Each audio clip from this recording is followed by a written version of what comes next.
Good morning, students. Today in this class we are going to discuss about morphology of flowering plants. And let's see about some introductory part regarding morphology. The wide range in the structure of higher plants will never fail to fascinate us, even though the angiosperms show such a large diversity in external structure of morphology, and they are all characterized by presence of roots, stems, leaves, flowers and fruits. First of all, we should know what is meant by morphology. Morphology is a branch of biology which deals with external characteristics of living organisms. So all the external characteristics like color, shape, length, height, width, girth, etc. can be detailedly studied in the branch of biology that is called as morphology. And exclusively we are going to study about flowering plants.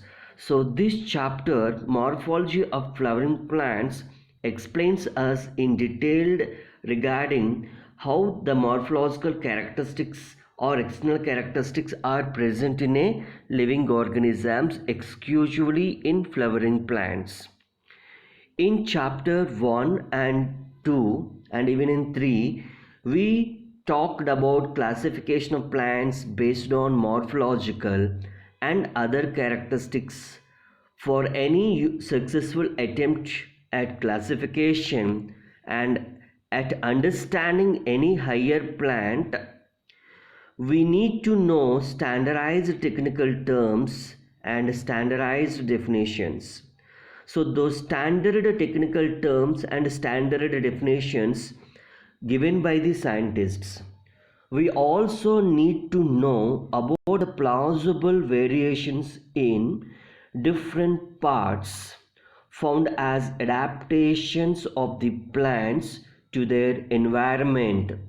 Example, adaptations to various habitats for protection, climbing, storage, etc. So in this chapter we are going to discuss about such kind of adaptations towards the environment by the plants for various conditions in various situations, like for adapt habitats and protections, and for climbing and storage, how the plant parts are adapting to different kinds of situations also we are going to discuss about in this chapter. If you pull out uh, any weed, you will notice in a field that all from they have roots, stems and leaves. Not only weed plant, if you pull any kind of plant from the field, you can notice some major parts. What are those? Like roots, stems and leaves. They may be bearing flowers and fruits.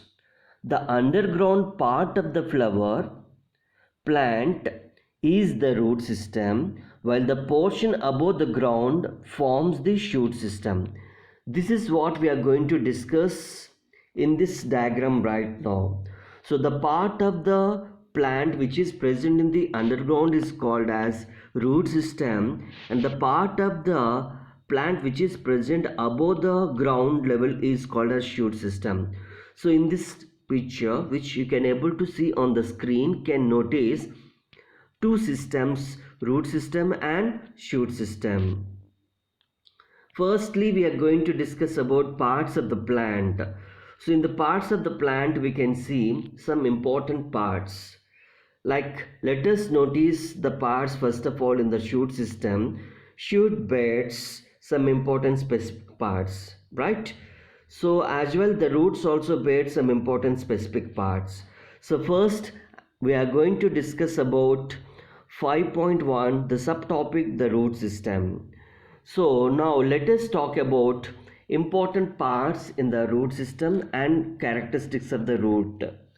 In majority of the dicotyledon plants, the direct elongation of the radicle leads to the formation of primary root which grows inside the soil.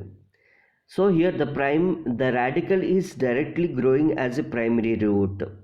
It bears lateral roots of several orders that are referred to as secondary and tertiary roots, etc. You can see here in the diagram primary roots, lateral roots, how they formed from the primary root system. The primary roots and its branches constitute the important parts that is nothing but called as taproot system. So you can see the taproot system in the diagram. Next, as seen in the mustard plant, the monocotyledon plants, the primary root is short-lived and replaced by the large number of roots. These roots originate from the base of the stem and constitute the fibrous root system. So you can see the fibrous root system in the screen and taproot system also on the screen in the diagrams. So as seen in the wheat plant, in some plants like grasses and monstera and banyan tree, the root arises from the parts of the plant other than the radical. Those are called as adventitious roots. Those are called as adventitious roots. So now here you can see students on the screen difference between taproot system and fibrous root system. But apart from this, in some plants like grasses, monstera and banyan tree, maize and sugarcane, etc., apart from radical, some roots are forming from other parts of the plant. Those roots are called as adventitious roots. So adventitious roots are specific in functions. The main functions of the root system are absorption of water and minerals from the soil. Make this point, this is very important. So the one more time I repeat, the main functions of the root system are absorption of water and minerals from the soil and providing a proper anchorage to the plant parts also.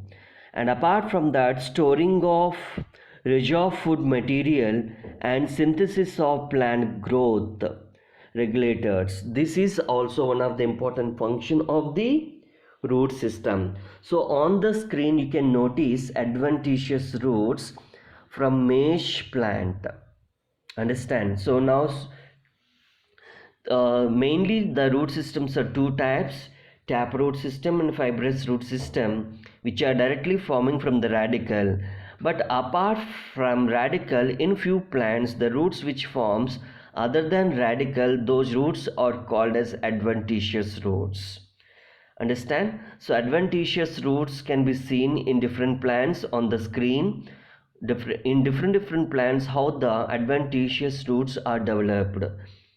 So students, I am going to explain the most important part which we have already learnt in offline class. Once again, in this revision class, I am going to explain you the regions of the root and their functions, how they perform different kinds of functions. So firstly and foremost, I would like to give you the brief introduction regarding the regions of the root. So in the regions of the root, we can notice these following characteristics. Let us see what are those. The root is covered at the apex by a thimble-like structure called root cap. So you can see the root cap structure on the screen. It protects the tender apex of the root as it makes its way through the soil. So it is nothing but root cap only. The root cap function is nothing but it's a tender like apex of the root and makes the way through the soil. One more important point here. In millions of plants, we can notice one important characteristic then consisting of root cap, and it is protecting the other remaining root parts. And here one more important point I would like to bring to your notice: a few millimeters above the root cap is the region of the meristematic activity. So you can see meristematic activity region in the structure. Then the cells of this region are very small, thin walled, and with dense protoplasm. They divide repeatedly by a division called mitosis. Hence it is called as growth division. Understand? So it is also called as somatic cell division, and the division is actually taking place because of meristematic tissue, and hence the region is called as meristem. The type of region is called as mitosis. So the cells proximal to this region undergo rapid elongation and enlargement and are responsible for growth of the root in length. So the length of the root is increasing because of this part only, called as region of meristematic activity. So the region is called as elongation, where the root is extending or enlarging in its length, and hence it is called as region of elongation. You can see that region on the diagram. The cells of the elongation zone are gradually differentiate and mature. Hence this zone proximal to region of elongation. So this is called region of maturation. So region of maturation can be seen in the diagram. From this region, some of the epidermal cells form very fine and delicate thread-like structures called root hairs. So students, you can see root hairs on the structure. So these root hairs absorbs water and minerals from the soil. Understand? Now the most important specific concept from this root, it is nothing but modifications. Students, let us talk about some modifications in this video. Roots in some plants change their shape and structure and become modified to perform functions other than absorption and conduction of water and minerals. Then what are those? And they helps for storage of food and respiration. Even the tap roots of carrot, turnip, and adventitious roots of sweet potato, you can see on the screen, students, and get swollen and store food. Can you give some other important examples for this event? You will also feel aware and wonder by those hanging structures that support the banyan tree, and these are called prop roots. So those prop roots are similarly also present in maize and sugarcane plants, and supporting the roots coming out of the lower nodes of the stem. These are called as stilt roots.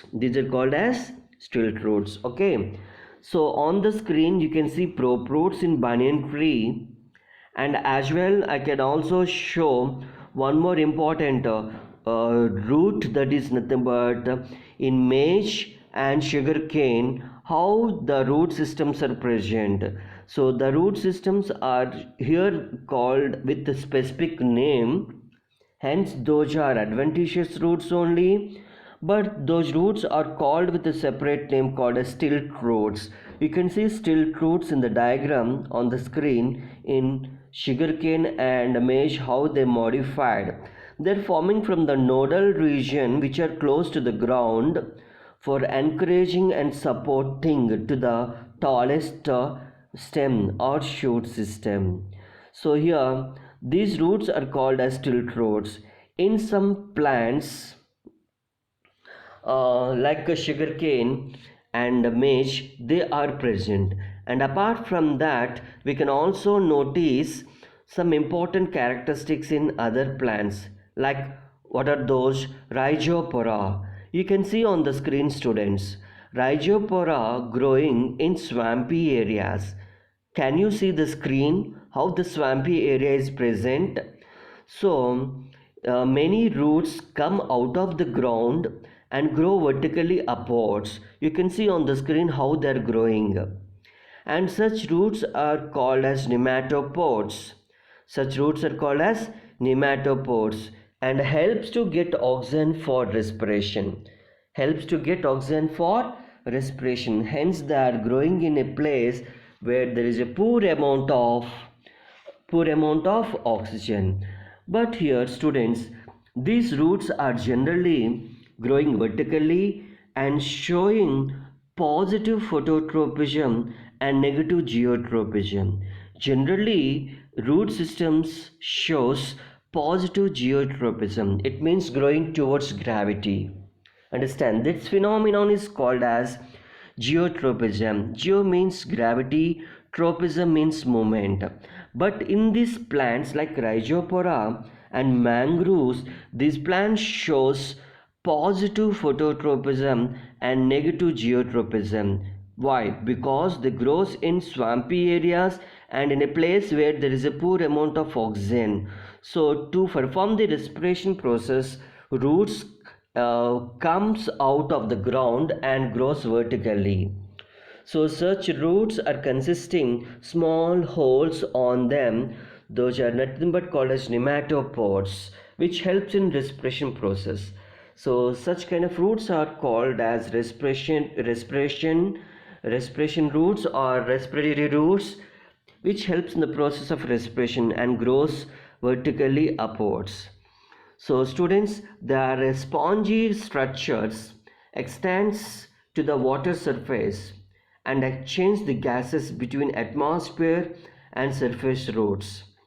So these are the different root modifications, students. So hope you understood this video. We will continue this one in the next video. Thank you one and all.